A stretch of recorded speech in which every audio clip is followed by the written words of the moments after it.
completely in love with you, always have been. From the moment I first came in and picked up that book about accountancy, I just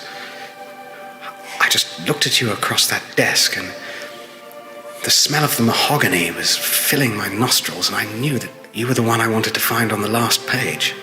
I'd like to be your gadget. I'd like to be your nerd. I'd like to change for you. You only have to say the word. I'd be a car that was also a plane, that was also a boat. I'd be an overcoat that suddenly kept you afloat.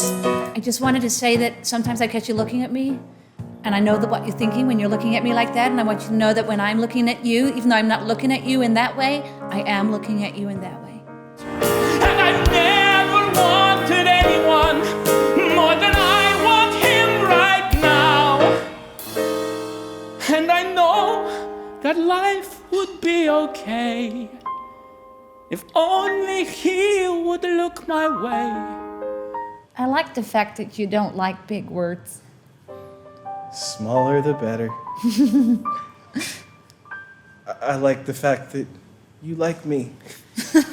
Well, that's a start. Through the smoke.